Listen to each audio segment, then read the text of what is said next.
Hello friends. Hello friends. I am Sarita Jain, lecturer in electronics, Government Polytechnic, Jalgaon. In last lecture we have seen some numericals on capacitor. In today's lecture we are going to cover the different types of sources in electronic circuits, that is voltage source and current source. These are the two important types of sources which are used in electronic circuit. तर मागच्या लेक्चरमध्ये आपण कपॅसिटरवर based काही numericals आणि types of capacitor बघितले होते. आजच्या लेक्चरमध्ये आपण व्होल्टेज आणि करंट सोर्स जे आहेत किंवा डिफरंट टाइप्स ऑफ सोर्सेस जे आहेत जे आपण इलेक्ट्रॉनिक सर्किटमध्ये यूज करू शकतो ते स्टडी करणार आहोत. So let us start. सगळ्यात आधी आपण बघू इलेक्ट्रॉनिक सोर्सची डेफिनेशन काय आहे.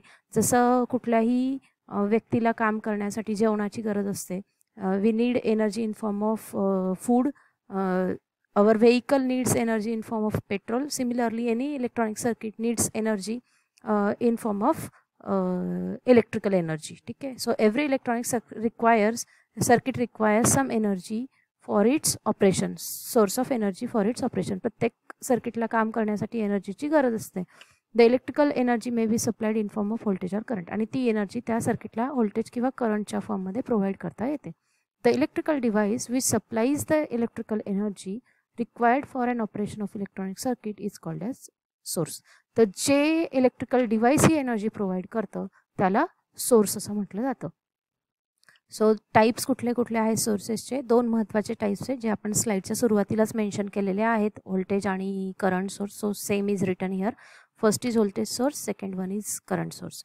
आता जे व्होल्टेज आणि करंट सोर्स आहेत ते पुन्हा दोन कॅटेगरीजमध्ये डिव्हाइड केलेले आहेत. एक आहे डायरेक्ट करंट आणि दुसरा जो आहे तो alternating current. So one by one आपण स्टार्ट करूयात. Let us start. So internal resistance of source. प्रत्येक जो सोर्स आहे त्याला काहीतरी इंटरनल रेजिस्टन्स असतो.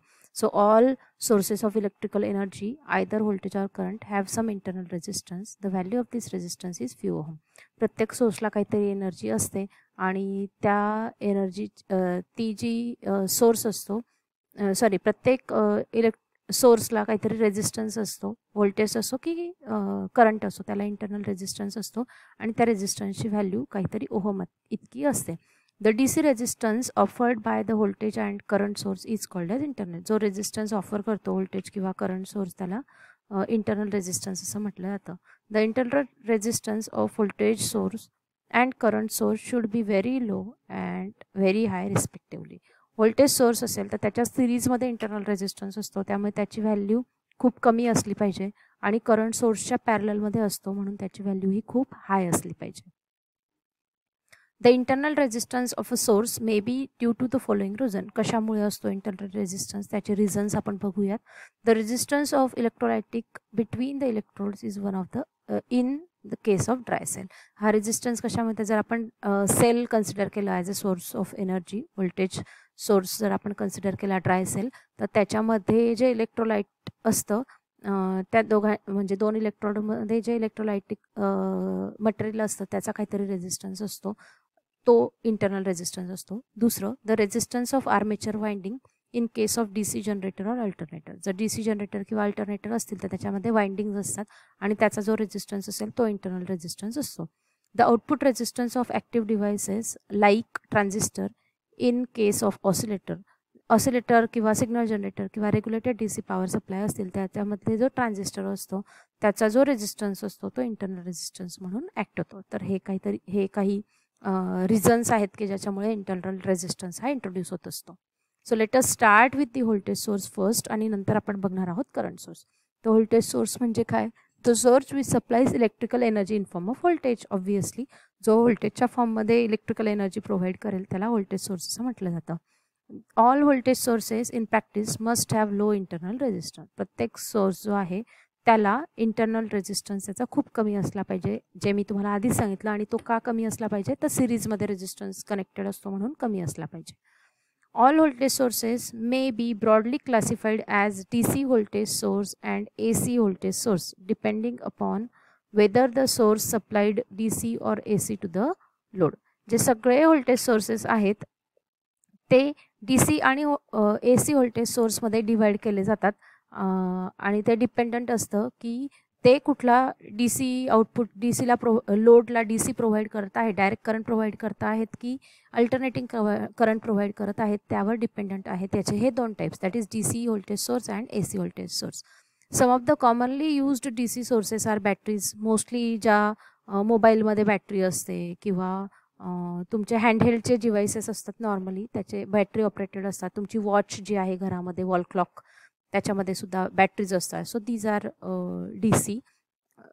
नंतर DC जनरेटर्स किंवा रेग्युलेटेड DC पॉवर सप्लाईज, हे DCचे काही एक्झाम्पल्स आहेत. सो व्होल्टेज सोर्सेस, कन्सेप्ट काय आहे व्होल्टेज सोर्सची? Consider the DC voltage source connected across a variable resistance as shown in figure. एक फिगर दिलेली आहे, ही फिगर आहे, याच्यामध्ये कन्सिडर करा हा DC व्होल्टेज सोर्स आहे आणि तो एक रेजिस्टन्स जो आहे लोड रेजिस्टन्स त्याच्या अक्रॉस कनेक्ट केलेला आहे. जिथे VS जो आहे तो ओपन सर्किट व्होल्टेज आहे, that is a voltage which exist across a source terminal Wien nothing is connected. जेव्हा इथे काहीच कनेक्टेड नसेल त्यावेळेस हा VS जो आहे तो ओपन सर्किट व्होल्टेज म्हणून आपण त्याला म्हणू शकतो. ठीक आहे. A आणि B टर्मिनलमध्ये जेव्हा कुठलाही रेजिस्टन्स किंवा कुठलंही दुसरं डिव्हाइस कनेक्टेड नसेल त्यावेळेस जो व्होल्टेज असेल तो असेल ओपन सर्किट व्होल्टेज आणि तो इंडिकेट केला जाईल VS ने. RS जो आहे तो इंटरनल रेजिस्टन्स आहे या व्होल्टेज सोर्सचा. सो RS सिरीजमध्ये आहे म्हणून RS म्हटलं आहे त्याला, किंवा सोर्स रेजिस्टन्स आहे म्हणून RS म्हटलेलं आहे याला. आणि नंतर आहे RL जो व्हेरिएबल लोड रेजिस्टन्स आहे. व्हेरिएबल हे जे ॲरो दिसतोय दॅट इट सेल्फ इंडिकेट्स की हा व्हेरिएबल आहे. That is why RL is a variable load resistance. तर टोटल रेजिस्टन्स किती झाला सर्किटमध्ये? RS प्लस RL आणि त्याला आपण म्हणणार RT. So RT is equal to RS plus RL. The current I through the variable load is given by, त्यामुळे सिरीजमध्ये जो आहे तो करंट सेम असतो, त्यामुळे हा करंट I आपण इंडिकेट करू शकतो VS upon RT. So current I is given by VS upon RT and that is equal to VS upon RT is RS plus RL. That is why VS is equal to VS upon RT, that is equal to I, and that is equal to VS upon RS plus RL.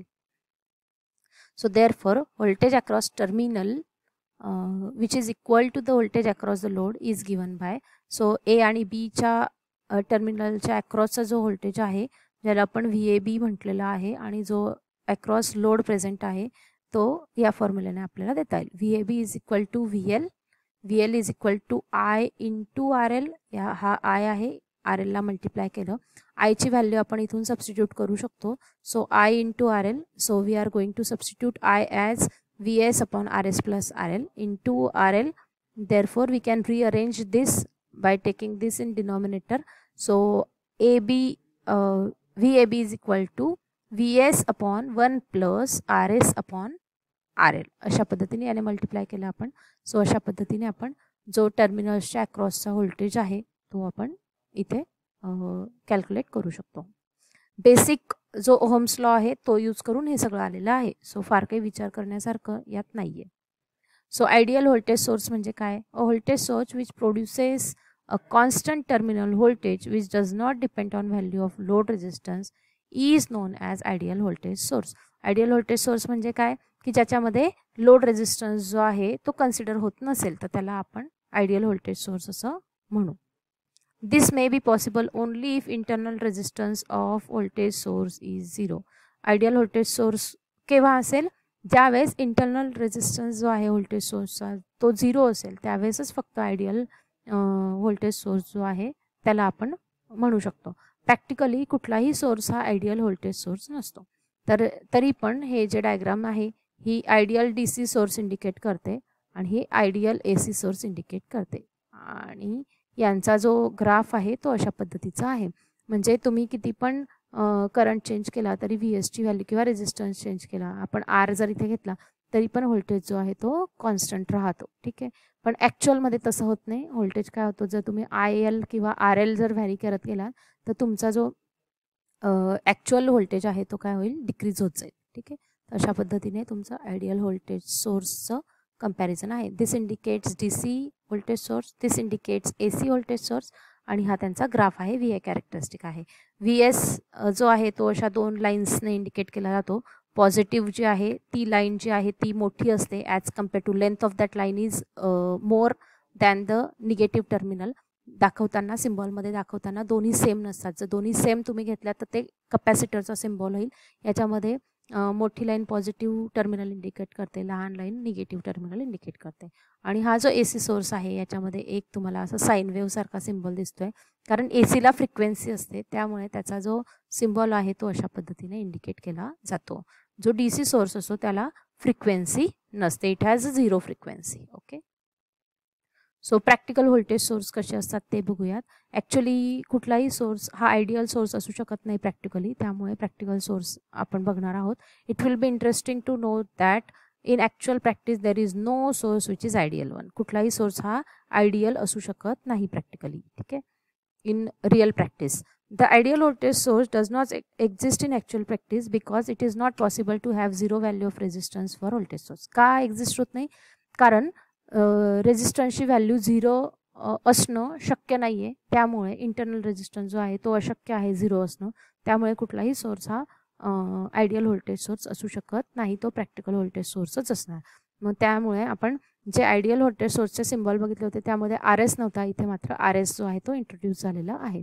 So this is practical DC voltage source which has a voltage source VS in series with resistance RS आणि current I इकडनं flow होतो. Similarly you will have AC voltage source. So AC जो source आहे तो अशा पद्धतीने indicate केलेला आहे. याच्यामध्ये जर तुम्ही आयडियल बघितला तर तिथे फक्त VS होता, याच्यामध्ये एक RS जो आहे तो सिरीजमध्ये आलेला आहे. आणि याची जी कॅरेक्टरिस्टिक आहे ती आपण आधीच बघितली आहे. आयडियलमध्ये स्ट्रेट लाईन मिळते जेव्हा आपण व्हर्टिकल ॲक्सिसला व्होल्टेज घेतो आणि हॉरिझॉन्टल ॲक्सिसला करंट किंवा रेझिस्टन्स घेतो, त्यावेळेस आपण जर VI कॅरेक्टरिस्टिक घेतल्या तर you will get a straight line that we have already seen in the last PPT. Power पॉईंटमध्ये आपण मागचं जे आहे त्याच्यामध्ये आपण बघितलं या विंडोवर. सो ही जी आहे ती आयडियल आणि ही प्रॅक्टिकल सोर्सच्या कॅरेक्टरिस्टिक आहेत अशा पद्धतीने.